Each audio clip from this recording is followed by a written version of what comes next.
Hi, I'm Connie Romanek, speech language pathologist at Communicate, and if you're working on S-blend words for children, this is the kit for you.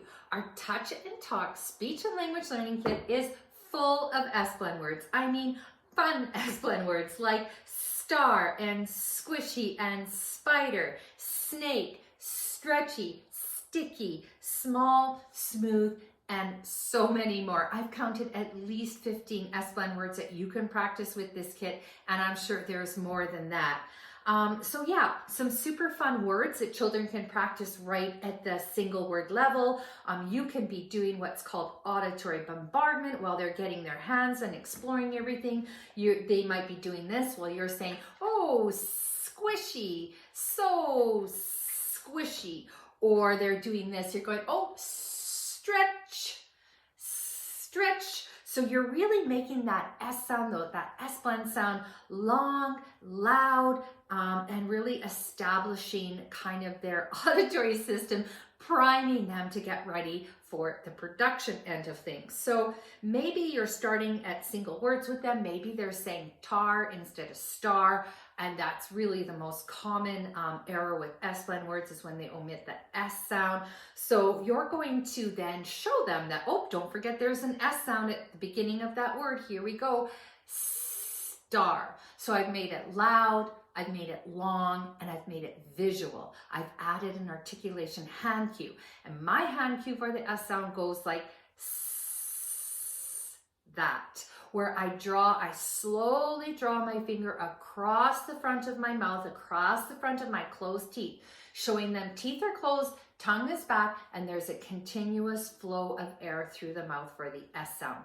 So I'll go star. If I have the object, I even sometimes just do this, star, making it even more meaningful and less abstract, that this word, this item starts with that flowy snake sound. Yeah, try it with them. Do that. Square. Oh, this bell is small.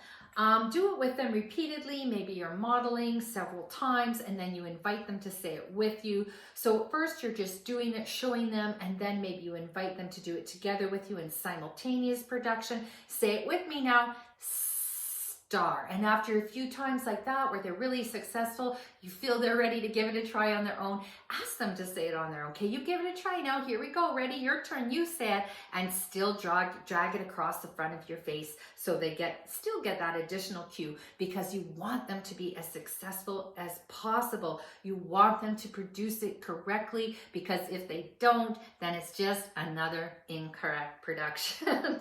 Now, practice these words at the single word level if you need to, and when they have these words fairly good, they can say square and star and spider all on their own.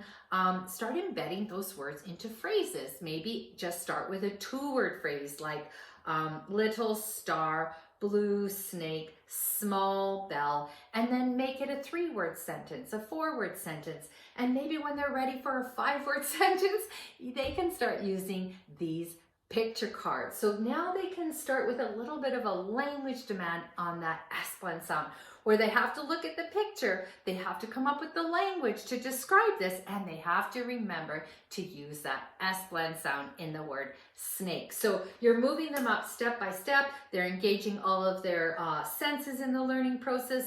They're having fun. They're begging for more. Your next session's already planned. It's all a very good thing. So I hope that was really useful information for you.